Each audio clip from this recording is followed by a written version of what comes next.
കള്ള് ചെത്ത്. കള്ള് ശേഖരണം. തെങ്ങിൻ കള്ള് എന്നത് തെങ്ങിന്റെ പൂങ്കുലകളിൽ നിന്ന് ഊറിവരുന്ന മധുരമുള്ള നീരാണ്. ഇത് ശേഖരിക്കുന്നതിന് പ്രത്യേക വൈദഗ്ധ്യമുള്ള ആളുകൾ അഥവാ ചെത്തുകാർ ആവശ്യമാണ്.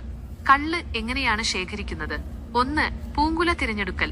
തെങ്ങിന്റെ മുകളിൽ ഏറ്റവും പുതിയതും വിടരാത്തതുമായ പൂങ്കുലയാണ് കള്ള് ശേഖരിക്കാനായി തിരഞ്ഞെടുക്കുന്നത്. സാധാരണയായി ഇത് തെങ്ങിന്റെ ഏറ്റവും മുകളിലുള്ള പുതിയ ഓലകൾക്കിടയിൽ കാണാം. 2. പൂങ്കുല പാകപ്പെടുത്തൽ, തട്ടിത്തെളിക്കൽ.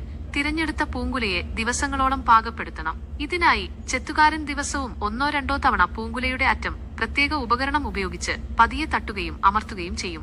ഇത് പൂങ്കുലയിലെ നാളങ്ങളെ ഉത്തേജിപ്പിക്കാനും നീരൊഴുക്ക് വർദ്ധിപ്പിക്കാനും സഹായിക്കുന്നു. ഈ പ്രക്രിയ ഏകദേശം 7 മുതൽ 10 ദിവസം വരെ നീണ്ടുനിൽക്കും. 3.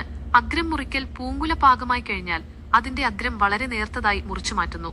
ഈ ഭാഗത്തു നിന്നാണ് തെങ്ങിൻ നീര് ഊറി വരുന്നത്. 4. കുടം കെട്ടിവെക്കൽ. നീര് ശേഖരിക്കുന്നതിനായി പൂങ്കുലയുടെ മുറിച്ച അറ്റത്ത് ഒരു മൺകുടമോ പ്ലാസ്റ്റിക് കുടമോ ഭദ്രമായി കെട്ടിവെക്കുന്നു. ഈ കുടം തെങ്ങിൻ മുകളിൽ ഒരു ദിവസം മുഴുവൻ, രാത്രി മുഴുവനും വെക്കും. 5. കള്ള് ശേഖരണം. അടുത്ത ദിവസം രാവിലെ ചെത്തുകാരൻ വീണ്ടും തെങ്ങിൽ കയറി കുടത്തിൽ ശേഖരിച്ച കള്ള് താഴെ ഇറക്കുന്നു. ഒരു പൂങ്കുലയിൽ നിന്ന് ദിവസവും ഏകദേശം 1 മുതൽ 2 വരെ ലിറ്റർ കള്ള് ലഭിക്കും. ഒരേ പൂങ്കുലയിൽ നിന്ന് 20 മുതൽ 30 വരെ ദിവസത്തോളം കള്ള് ശേഖരിക്കാൻ സാധിക്കും. ഓരോ തവണയും കുടം മാറ്റിവെക്കുമ്പോൾ പൂങ്കുലയുടെ അഗ്രം വീണ്ടും നേർത്തതായി മുറിക്കാറുണ്ട്. ഈ പ്രക്രിയയാണ് തെങ്ങിൻ കള്ള് ശേഖരിക്കുന്നതിനുള്ള സാധാരണ രീതി. ഇതിൽ ചുറ്റുക എന്ന